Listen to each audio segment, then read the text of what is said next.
Meron akong kwento habang tayo ay magkuning-kuning sa aking mukha. About health ito ha. Sa akin ha. Sa akin. I-share ko lang sa'yo kahit hindi kayo nagtanong dahil nagbablog man ako. Ngayon, kung ayaw nyo akong marinig at hindi ayaw nyo makikita yung aking pangmumukha na napakaganda, ay pwede nyo na siyang i-skip. Charot! Basher na naman. Peace na! Well, anyway, ito yung gamit ko. Nilagyan ko ng cloves. Pero yung kinis ng mukha niyan, dahil para lang yan sa mga, yung filter, ay hindi siya filter. Yung telepono ko, in-adjust ko yung settings sa aking camera. Kasi pag iPhone, pangit yung camera. Pay sa mga iPhone users dyan. Pero pangit talaga yung camera ng iPhone. Kaya, iset nyo yung camera settings nila para gumanda naman. Para ang kinis-kinis kahit hindi siya makinis. Ganon. About ito sa pinost ko kanina lang about sa toothpaste na pampatanggal ng amoy bunganga. Well, anyway, pag mabaho yung bunganga nyo dahil hindi kayo dahil sa dahilan na hindi kayo natutoothbrush or ano, pwede yun. Pero kung lagi naman kayong nagtutoothbrush or sa isang araw kalima ka, unom ka, pito ka, walo ka, sampo. Pero ang dahilan pala ng pag-aamoy ng bunganga nyo ay sa inyong bituka ay pumunta na kayo ng hospital, day, kasi ganun ang nangyayari sa akin, day. Habang nagkuning-kuning ako sa aking mukha ay magi-storytelling ako sa inyo. Kahit hindi kayo interesado, magi-storytelling pa rin ako. Noong mga ilang taon dahil nagtaka ako dahil na masyado naman akong maano sa hygiene ko dahil ba. Lalo na yung pagtututbrush, paghilamos, pag ano, hindi lang siguro halata sa akin pagmumukha dahil maitim ako, no.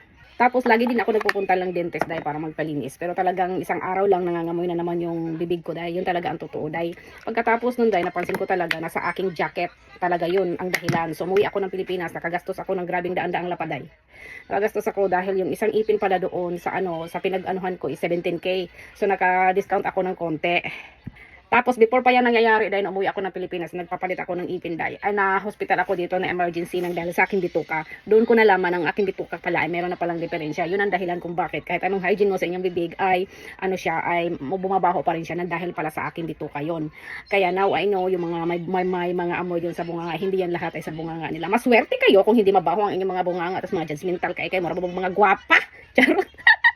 Tapos mga day, yung ipin ko nga pala mga day, ayun pala sa aking bituka mga day, kapag kapag nasagi or ano ba, basta pag may nagawa akong hindi tama sa aking pagkain, ayun lumulubo siya. At yun ang dahilan, magagamot na naman ako para ma-okay ang aking bituka. Hindi ibig sabihin na may cancer ako day ha.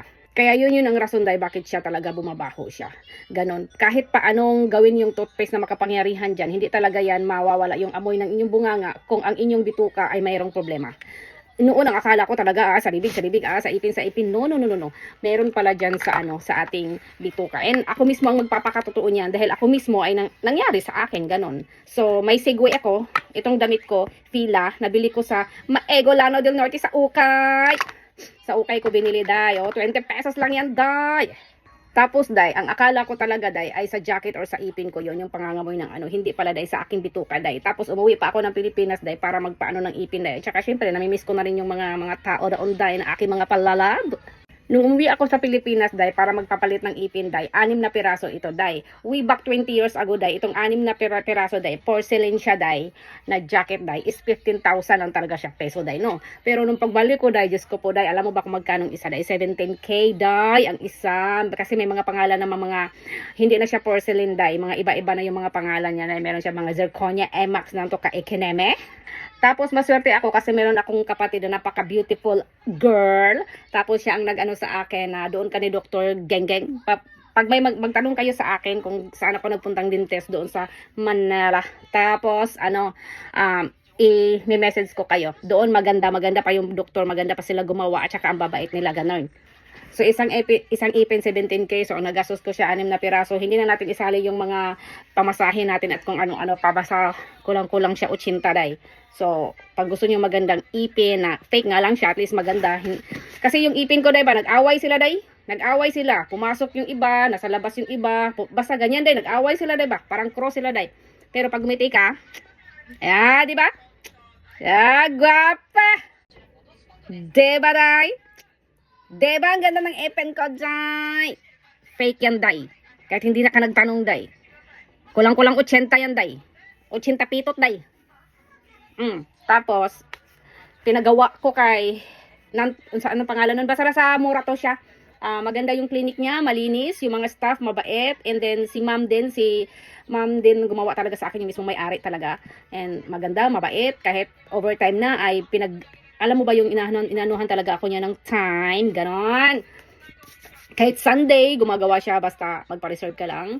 Hindi naman magpa-reserve. Mag ano kayo, conversation sa ano, sa cellphone, ganon. Tapos, high-tech, the best and high-tech, and ang pinakamaganda ay maganda siya gumawa. Okay? So, ganon, para ganyan yung smell nyo. Ganon! Ay, naku, may magagalit. Peace na po! Peace po! Tapos na ako nagkuning-kuning ng aking mukha, day. Simple lang. Kasi alis daw kami. Ayaw ko nga eh. Sa hapon gusto talagang umalis na kasama ako. Hindi niya makaalis na hindi ako kasama. Ganun niya ako kamahal. Pero totoo nga. Ay, nako. So, anyway. Tapos tayo nagkuning. Ang importante lang naman sa akin, kilay. Kunting eyeshadow na kunti-kunti lang. Tapos yung pilik mata na wala. Kasi akong pilik mata. Kaya gumamit ako nung mascara na para makadagdag ng pilik mata. And then, tapos na tayo. So, ang gagawin ko dyan, kunting blush on lang. Hindi nyo talaga nakikita. Pero pa nagtagal, ano siya. Kunti lang talaga. Dahil hindi naman tayo teenager day. Na parang tanggila parang make up. Okay? So, para siya magkintab-kintab at magtagal, gamitan nyo nito. O, sige na, screenshot na kayo. Magagalit na naman si ante. 1, 2, 3, 4, 5, smile. Yan, okay. Tapos natin, na-screenshot natin by Kosei. Ang pangalan niya is Make Keep Mist. Mist ito. So, ganyan paggamit, day, ha. Konti na lang kasi araw-araw ko siyang ginagamit. Wa na isulo, day. Panghatag, day.